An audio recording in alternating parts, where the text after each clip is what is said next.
একটু পরে হয়তো রোম্যান্সটা করতে পারবো। প্রতিটা হিরোইন আমার সাথে রোম্যান্স করতে চায়। মিরাজ, এই যে তোমার ছাগল প্রীতি, এটার কারণ কি? আচ্ছা, আমাদের স্টোরির নাম হচ্ছে দ্য গড, আর এটা একটা সচেতনমূলক কাজ। আর এখানে বেশ কিছু ফ্যামিলি অংশ দেখানো হয়েছে, আর এখানে খুব সুইট একটা লাভ স্টোরি দেখানো হয়েছে, বাট এটা এখন রিভিল করা যাবে না, যেহেতু আমাদের স্টিল না আমরা একটা সেটে আছি। আর এটা শুটিং যখন শেষ হবে আমাদের অডিয়েন্সরা দেখতে পারবে। আর এই নাটকটার ডিরেক্টর হচ্ছে তন্ময় ভাইয়া, আর এটা প্রডিউস করেছে বঙ্গ। এটা আমার যারা অডিয়েন্স আছে তাদেরকে জানিয়ে দিই, এই নাটকটি রিলিজ হবে বঙ্গতে।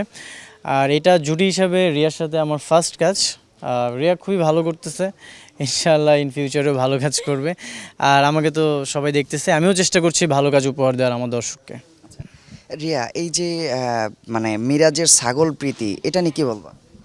এটা ভালো লাগছে। আমারও প্রথম এরকম একটা গল্পে কাজ করা, যেখানে হচ্ছে মানুষের সাথে যে পশু পাখির একটা ভালোবাসা আছে, এটা যে এখনো এক্সিস্ট করে, এই জিনিসটা আসলে এই নাটকের মধ্যে অনেকটা ইনভলভ আছে। ভালো লাগছে এই জিনিসটা। কবে নাগাদ আমরা এটা দেখতে পাবো? এটা হচ্ছে কুরবানির জন্য বানানো হচ্ছে, কুরবানি ঈদ উপলক্ষে। সো এটা আমরা যতটুকু জানি কুরবানি ঈদে রিলিজ করা হবে। সবসময় তো কুরবানি ঈদ নিয়ে বা এই সময়গুলোতে নাটকগুলো রিলিজ করা হয়, উৎসবকে কেন্দ্র করে এখন কাজগুলো করা হচ্ছে। তো এ পর্যন্ত কয়টা কাজ করা হয়েছে এবং আমরা আর কি কি কাজে দেখতে পাবো? আমার কুরবানি ঈদ উপলক্ষে প্রায় 7 থেকে 8টি প্রোডাকশন রিলিজ হবে কুরবানি ঈদ উপলক্ষে। আর এর মধ্যে থেকে বঙ্গর 2টা কাজ করতেছি, একটা হচ্ছে ইনসাফ আর একটা হচ্ছে দ্য গড।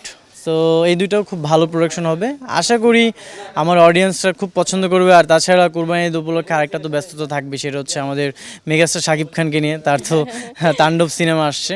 সো সবার মধ্যে একটা অন্যরকম ব্যাপার থাকে যে তাণ্ডব সিনেমা আসছে, আমরা কি কাজ রিলিজ করবো কিনা ওর সামথিং। তারপরেও তার কাজের পাশাপাশি আমারও কাজ যাবে, মিরাজ খানের কাজও সবাই দেখবে। অডিয়েন্সরা যেহেতু পছন্দ করছে, আমরা কুরবানি ঈদে নাটকগুলো রিলিজ করব। আচ্ছা, রিয়ার কাছে প্রশ্ন, এই যে মিরাজের সঙ্গে কাজ করছো, এটা কি মনে হচ্ছে যে মিরাজের ফিউচার কেমন মনে হচ্ছে তোমার কাছে? যদিও প্রথম কাজ তার সাথে, এটা তোমার না, এর আগে আমার ওর সাথে একটা কাজ হয়েছিল, আমরা কাজ করেছিলাম। তো সেটা ছিল আমার family drama। ফ্যামিলি ড্রামা ছিল, আর এটা হচ্ছে একটা একটু রোমান্টিক ফানি একটা গল্প। তো মানে আমার ভীষণ ভালো লাগছে ওর সাথে কাজ করতে, কাজ আমাদের এজ ডিফারেন্সটা খুব বেশি না। অ্যান্ড আমার যদি কোনো ভুল হচ্ছে, ও আমাকে বলে দিচ্ছে ভালো মতো যে এইভাবে করো বা এই জিনিসটা এইভাবে করো, তাহলে আরেকটু বেটার হবে। So he is very cooperative, যেটা খুব ভালো লাগছে আমার। আর মানে সিনগুলো ভালো মতো করতে পারছে, এটা ভালো লাগছে। ওর ফিউচার নিয়ে আমি কি বলবো, ফিউচারটা আসলে আমি এইভাবে বলতে পারবো না, বাট মানে আমার এক্সপেকটেশন থাকবে ও আরও ভালো কাজ করুক, ও আরও ভালো ভালো কাজ আমাদের উপহার দিক, এবং আমার সাথে আরও বেশি বেশি কাজ করুক। বিকজ ইজ ভেরি সাপোর্টিভ, সত্যি বলতে খুবই। অন স্ক্রিনে কতটা রোমান্টিক?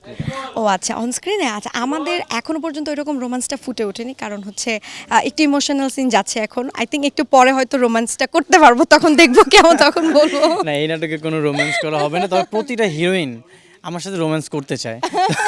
তবে তবে সেটা রোমান্টিক লাগে, তাই না? আমাদের দোষ কি, আমাদের দোষ কি? তবে সেটা আসলে হয়ে ওঠে না। দেখা যায় যে আরেকটি হিরোইনের সাথে আমার নেক্সট একটা প্রজেক্ট হচ্ছে, সেখানে কোনো রোমান্টিক সিন নেই। তো দেখা যায় যে হিরোইনই ডিরেক্টরকে বলতেছে যে মিরাজের সাথে আমরা একটা রোমান্টিক সিন চাই, বাট দেখা যাচ্ছে যে স্টোরি সেটা ডিমান্ড করছে না। তবে রোমান্টিক স্টোরি থাকলে তো ভালোই হয়। আর সেখানকার ডায়লগ ডেলিভারি খুব ভালো থাকে, এত সুইট সুইট ডায়লগ থাকে যে বলতেই ভালো লাগে। সংলাপগুলো আসলে অডিয়েন্সরা শুনলেও তাদেরও ভালো লাগতেছে।